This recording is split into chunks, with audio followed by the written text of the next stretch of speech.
Hello. I had Jason sit down here to talk about a subject that I feel like a lot of people don't talk about when it comes to dementia. And the reason I asked Jason to be a part of this conversation is I wanted to get both sides. I'm probably going to talk after he talks by myself so we can do some caregiver talk and we can get the side of the one that actually has the disease. Okay. Okay, so the thing we're going to be talking today about is loneliness. It's a big topic that a lot of people don't talk about. Are you already making fun of me? No. Okay, why are we sitting like this? I'm merely being attentive. Okay, in support group and things like... Lonely. I'm so lonely. Okay. In support group. Oh boy, how am I even supposed to be serious right now? There is a lot of talk about how lonely this disease is. Yes. And so, Jason cannot be serious today, can you? No. All right, let's try it. Be serious. Okay, right? Me. Okay. All right.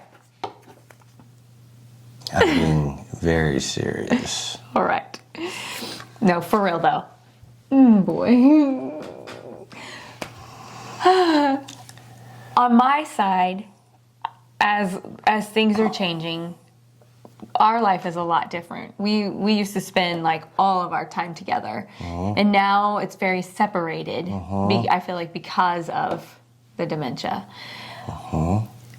I feel a sense of loss and loneliness as the caregiver. Yes. And we'll get more into that. But from your side, explain if any kind of loneliness affects you. Like for real though. No. None? No, because I don't want to be around people. I don't. Social interaction exhausts me. And much like Jerry Seinfeld, who chose not to run, I choose not to associate. Okay, but now explain... In seriousness, I don't want to. It is exhausting to have to talk or visit too long. And then becomes frustrating, so it's easier to sit alone. So I know that you feel like when you're around people, other people, you feel like you have to show time, and so it really is exhausting. But what about just you and me here? You obviously don't show time for me. No. So why do you feel like you want to be more alone now compared to then when you don't have to show time for me?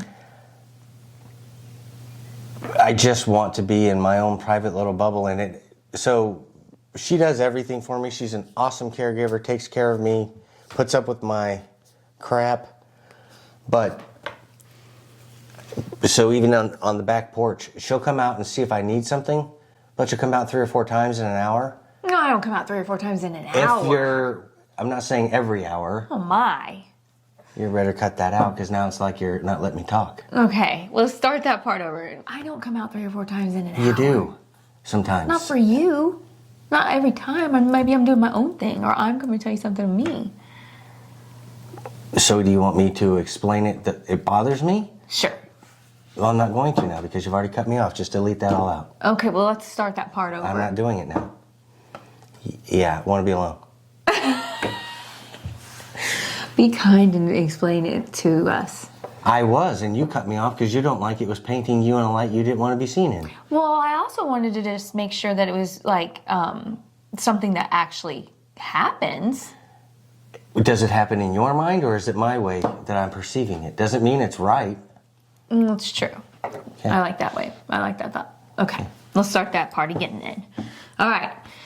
Well, I don't understand why we're angry. That's just because I have dementia. Okay, so like I come out to check on you out on the porch. Tell me how that like affects you. Once or twice is okay, but it eventually just, there's no rhyme or reason to it. She's being kind and coming out and checking on me, but it just gets annoying because I just want to be alone. That's really sad. Okay, so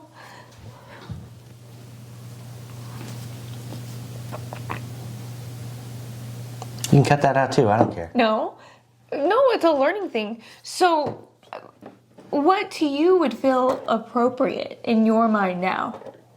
I don't know. Because what I'm going to say is going to hurt your feelings. You just say it. Don't check on you at all. Leave and never come back. The first three things you wanted to come out and talk about, write those down. And then when you get the fourth one, come out and add them all up. Wham, bam, thank you, ma'am. And then you don't have to come out twice. Wait, are we talking about a whole day? No. It just, there's no rhyme or reason for it. I don't know. I just want to be alone. I thought this video was going to be a lot different than it is. Then do what you want to do. You edit the way you want it to be. No, that's not what I'm saying. Well, what are you saying? Well, I know that you don't like talking much, and so I don't talk to you much. And I just come out to just make sure like you're okay. I didn't know you don't want me to come out at all. I'm not saying that. It seems like you'll come out, and then 10 minutes later you'll come back out, and then 10 minutes later you'll come back out. Do you think that that's a false statement? I think that is a false statement. Because it's not. I think it just feels like that in your mind. Because you don't have a great concept of time. Could be. Because, you know. Or. Okay. You asked. I didn't say you were doing anything wrong. It's all about my mental state. No, I know. I'm going to turn it over to her. And I'm out of here. Hey, this is Leslie from the future. I'm editing the video right now. And before we go on to see the rest of the video, I wanted to pop in here because watching this footage back was difficult, but at the same time, it was a really good teaching moment for others that are going through this kind of situation. And I wanted to talk a little bit about it before we went on to the rest of the video so there can be some clarification. So one of the things that I wanted to point out that I use for Jason, obviously when he says that I come to check on him 3 to 4 times an hour, I say to him, that's a false statement.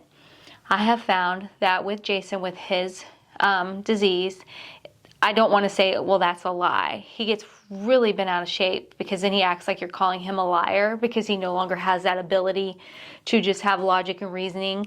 Like back in the day, before Jason had dementia, had he said something like that, I would have just been like, dude, that's a lie. Why would you say that?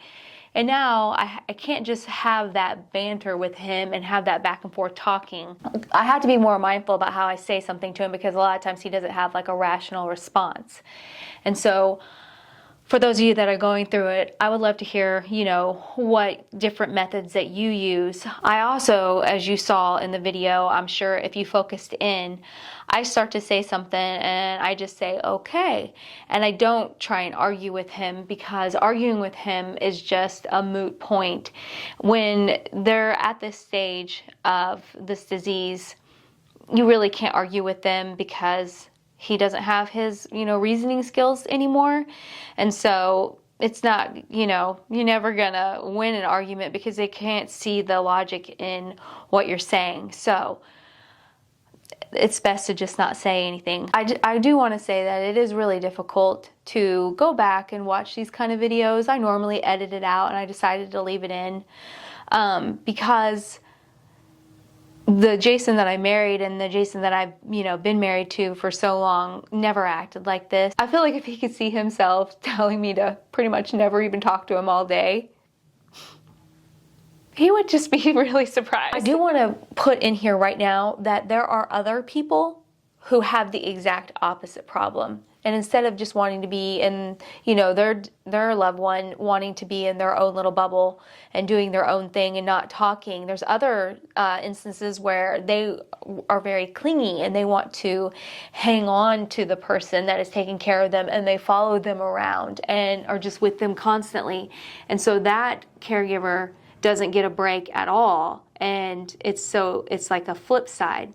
So I just feel like with dementia in general, there's no winning, that's for sure. It's not a great situation for anyone. So I'm going to go on and let you guys finish out the end of the video here, what I had posted that day, because I went ahead and filmed myself right after, and it was very real. So I'm going to go ahead and let you see that. All right, well, there you have it. That is the harsh reality of dementia. And I don't know why I got upset when he said it. I already knew it.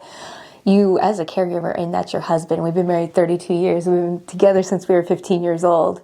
It's not uncommon it's very easy to know your partner's feelings and how they're feeling about anything, even when they do have an illness. So for a lot of other caregivers out there also who I know are going through the same thing, because this is talked about a lot in support groups from the other side. Like Jason said, it doesn't affect him. He just wants to be alone. He doesn't have any loneliness. He doesn't want to have thoughts and talk and think. And he just wants to, sit there and be in his own little bubble. Well, for people like the rest of us, we enjoy conversation and, being with other people sometimes, not all the time. But, so when you're living in a home with someone like that and, you've always had that companionship and you no longer have that companionship, it definitely just starts to reiterate that old saying about how dementia is the long goodbye. And it's just like your mind's already prepping to be alone because you are alone even though someone is living in a home with you. Jason started going to bed super early and we lost that nighttime connection where, okay, I want to be able to talk and I'm sad and I don't want to be sad because I want to help others who I know are going through this. And I want to show you what I do and tell you what I do in order to make myself not feel alone. And I know there's people out there who live alone, who don't think anything of it. But when that's not what you're used to and then your whole world changes, you do have to adapt. And some of the things that I have done to adapt, I actually had put in a video over on A Charming Abode. And I talked about like 10 hobbies. And that's it. I've started doing hobbies that I've never done before. Doing things that occupy my mind and my time, and because I'm not one to like just sit around and like watch TV. It's just not. I like a little bit here and there, some shows, but I'm just not a big TV person. And I feel like the hobbies that I have started doing have really helped me be able to continue to use my mind. They make me not feel so alone. And can we just pause for a moment and talk about my dogs? It's just amazing how much a dog can give you companionship. And they don't even talk to you. So anyway, I think animals are amazing. And so thankful that God put them here on earth to be our little best friends. But that's another thing. I rely on my faith. I hear Evie at the door. She's like, why am I not in there?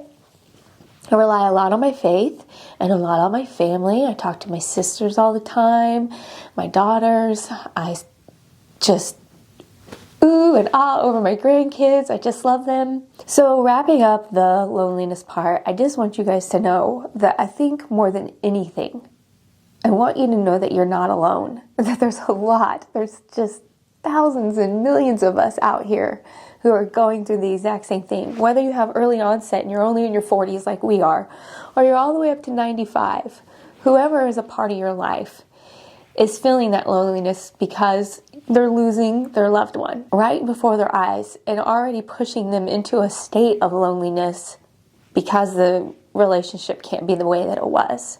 And so I want you to know that you're not alone. And I'm thinking about you. I'm praying for you. I do encourage you to do new hobbies and do things for yourself that will be fulfilling to your mind, because it's very easy to get wrapped up into this disease to where everything becomes about it. And then if you do that, then you lose yourself. So you need to take time, even if you're trapped like me in the home with the one that you love, taking care of them, you've got to continue to fulfill your own mind or then you're not going to be doing so well, and then no one's going to be doing great. Let me know down in the comments how you're feeling today, if there's any way that I can pray for you. We will see you guys next time.